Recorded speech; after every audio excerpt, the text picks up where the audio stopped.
আসসালামু আলাইকুম ওরহমতুল্লাহি ওয়াবারাকাতুহু। মিনিটস টু লার্নের আমাদের অ্যারাবিক লার্নিং সেশনে আপনাদের সবাইকে জানাচ্ছি স্বাগতম। আজকে মূলত আমরা এসএম এর যে 4টি অংশ দেখেছিলাম তার মধ্যে একটি অংশ ছিল বচন, এবং আমরা আজ বচন নিয়ে আলোচনা করব। মূলত বাংলা এবং ইংরেজি শব্দতে দু ধরনের বচন থাকে, এক বচন আর বহু বচন, সিঙ্গুলার বা প্লুরাল। কিন্তু আরবি ভাষায় আমরা একটা এক্সট্রা আলাদা একটা বচন দেখি, সেটা হচ্ছে দ্বিবচন। এবং এই দ্বিবচনটা নিয়ে টোটাল আরবি ভাষায় শব্দগুলোকে আমরা তিন ধরনের তিন ধরনের বচন অ্যাপ্লাই করতে পারি: এক বচন, দ্বিবচন এবং বহু বচন। তো প্রথমত এক বচন বা হচ্ছে মুফরদ। এক বচন আমরা জানি যে এক বচন যেটা হচ্ছে শুধুমাত্র একজন একজন ব্যক্তি বা হচ্ছে একটা জিনিসের ক্ষেত্রে যেটা অ্যাপ্লিকেবল, সেটাই হচ্ছে এক বচন। এখন এক বচনের একটা একটা চেনার একটা উপায় হচ্ছে যে এক বচনের শেষে সাধারণত তানবিন থাকে। তানবিন মানে হচ্ছে দুই পেশ, দুই জবর বা দুই জের যদি থাকে, তখন আমরা বুঝে নিব যে এটা হচ্ছে একটা এক বচন শব্দ। এরপরে দ্বিবচন। দ্বিবচন মানে হচ্ছে যেটা দুটো জিনিস বা হচ্ছে দুইজন ব্যক্তিকে বোঝায়, এবং সাধারণত দুই বচনের শেষে আমরা দেখেছিলাম যে এক বচনের শেষে দুই জবর, দুই জের এবং দুই পেশ থেকে তানবিন থাকে, কিন্তু দ্বিবচনের ক্ষেত্রে সাধারণত আনি যোগ হয়, আনি যোগ হয় বা হচ্ছে আরেকটা যোগ হয়, সেটা হচ্ছে আইনি, আইনি, আইনি যোগ হয়। এবং যদি হচ্ছে স্ত্রীলিঙ্গ হয়, স্ত্রীলিঙ্গ শেষে হচ্ছে তানি যোগ হয় অথবা তাইনি যোগ হয়, তাইনি, তাইনি।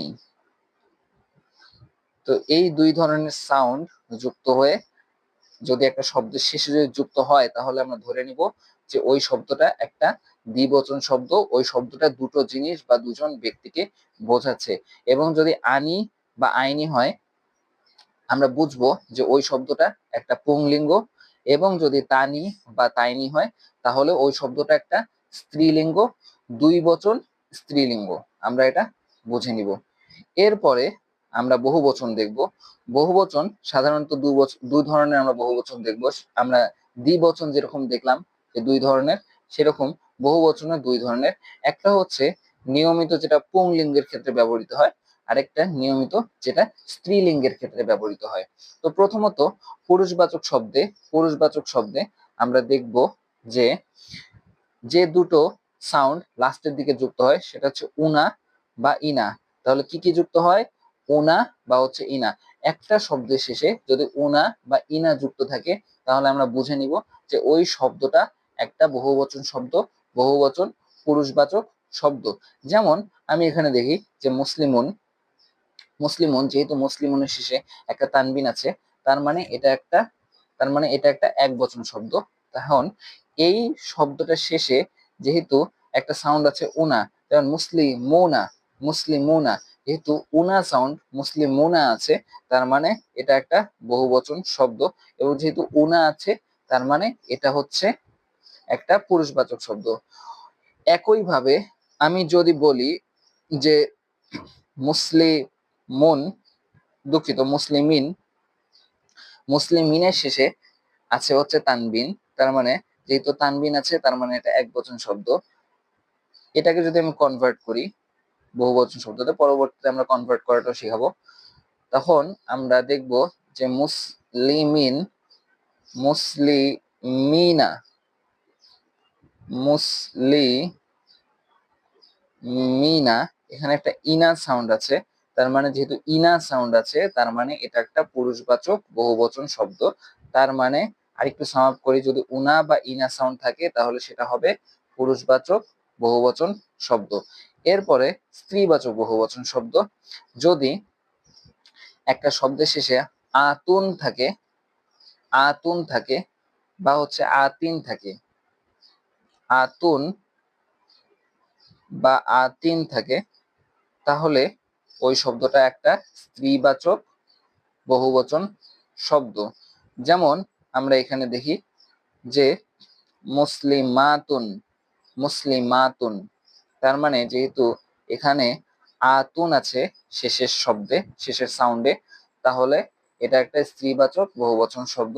এবং এরপরে মুমিনাতুন থেকে মুমিনাতুন, মুমিনাতুনে আমরা দেখি শেষে আছে হচ্ছে কোন সাউন্ড, সেটা হচ্ছে আতুন সাউন্ড। তার মানে আতুন সাউন্ড, তার মানে হচ্ছে এটা একটা বহুবচন স্ত্রীবাচক শব্দ। এরপরে আরো এক ধরনের প্লুরাল আমরা দেখতে পারি, যেটা হচ্ছে যে বহুবচনের ক্ষেত্রে ব্যবহৃত হয়, সেটা হচ্ছে ব্রোকেন প্লুরাল। ব্রোকেন প্লুরাল গুলো হচ্ছে যেখানে হচ্ছে সাধারণত এই নিয়মগুলো খাটে না। অর্থাৎ আমরা দেখলাম যে পুরুষবাচক শব্দের ক্ষেত্রে কোন কোন সাউন্ড গুলো ব্যবহৃত হয়, সেটা হচ্ছে যে উনা, উনা এবং ইনা, এই সাউন্ড গুলো ব্যবহৃত হয়। এবং বহুবচন স্ত্রীবাচক শব্দের ক্ষেত্রে আমরা দেখি যে আতুন, আতুন এবং আতিন, আতিন, এই দুই ধরনের শব্দ ব্যবহৃত হয়ে এই দুই ধরনের সাউন্ড বসে সেই শব্দটাকে বহুবচন পুরুষবাচক বা হচ্ছে স্ত্রীবাচক বানিয়ে ফেলে। এখন ব্রোকেন প্লুরালের ক্ষেত্রে সাধারণত এই ধরনের নিয়মগুলো খাটে না। এখানে হচ্ছে একটু অন্যভাবে একটা সিঙ্গুলার শব্দ প্লুরালে কনভার্ট হয়ে যায়। যেমন আমি যদি এখানে দেখি যে কিতাবুন একটা সিঙ্গুলার শব্দ, কিতাবুনের সাথে বহুবচন হয় হচ্ছে কুতুবুন, সিম্পলি কুতুবুন। তার মানে নিয়মটা ভেঙে, এটা হচ্ছে এই শব্দটা ভেঙে একটু অন্যরকম হয়ে গেল, এটা হচ্ছে কিতাবুন থেকে হচ্ছে কুতুবুন। অনুরূপ ভাবে রিজালুন থেকে রজুলুন, রজুলুন হচ্ছে একটা একটা বহু একবচন শব্দ, এবং সেখানে হচ্ছে এটা ব্রোকেন প্লুরাল হয়ে যায় হচ্ছে রিজালুন।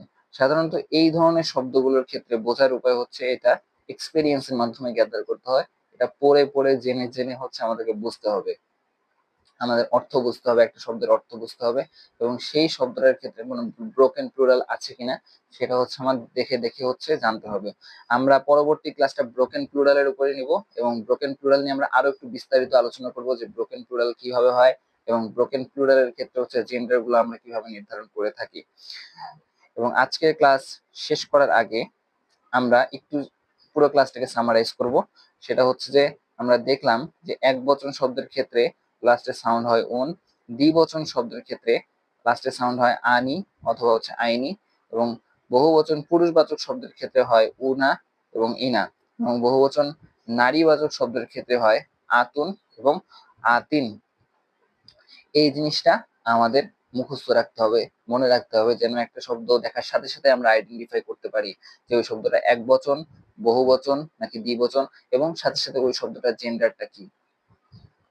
ফাইনালি আমরা একটু কুইজ রাউন্ডে চলে যাই লাস্টের দিকে। আমরা দেখব যে এখানে 6টা ওয়ার্ড আছে, এই 6টা ওয়ার্ডের আপনার নাম্বার এবং জেন্ডার আইডেন্টিফাই করতে হবে। আপনারা এখানেই দয়া করে ভিডিওটি পজ করে চেষ্টা করুন এই শব্দগুলোর নাম্বার এবং জেন্ডার আইডেন্টিফাই করার। আশা করি আপনারা চেষ্টা করেছেন। তো আমরা একটু দেখি যে প্রথমত মুআল্লামাতানি, মুআল্লামাতানি। তো প্রথমে এই শব্দটায় আমরা দেখি যে লাস্টের আমরা সাউন্ডটা খেয়াল করব। আমরা লাস্টের সাউন্ডে দেখব যে এখানে আছে আনি। যেহেতু এখানে আনি সাউন্ড আছে, তার মানে এখানে দুইজন মানুষ বোঝাচ্ছে, তাই না? কিন্তু এখানে আরেকটা জিনিস উল্লেখ্য বিষয় যে এখানে কিন্তু শুধু আনি বোঝায়নি, এখানে আছে হচ্ছে তানি, তানি। এবং যেহেতু তানি, তানি মানে হচ্ছে এটা দুই বচন স্ত্রীবাচক শব্দ গেল। এরপরে কুতুবুন, কুতুবুন আমরা দেখি যে এখানে একটা পেশ আছে, পেশ আছে, তানবিন আছে। যেহেতু তানবিন আছে আমার মনে হবে, আমার মনে হতেই পারে যেটা একটা একবচন শব্দ, কিন্তু আমরা আগে দেখেছিলাম যে কুতুবুন আসলে একটা ব্রোকেন প্লুরাল। তো যেহেতু এটা একটা ব্রোকেন প্লুরাল, এটা আলটিমেটলি একটা প্লুরালই, এটা একটা বহুবচন শব্দই। এবং এটা জেন্ডার নিয়ে আমরা পরবর্তী ক্লাসে আলোচনা করব, ব্রোকেন প্লুরালের জেন্ডার নিয়ে। পরবর্তী ক্লাসটা ব্রোকেন প্লুরালের উপরেই হবে।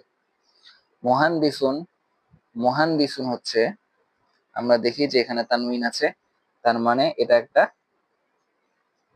একবচন শব্দ পুরুষবাচক।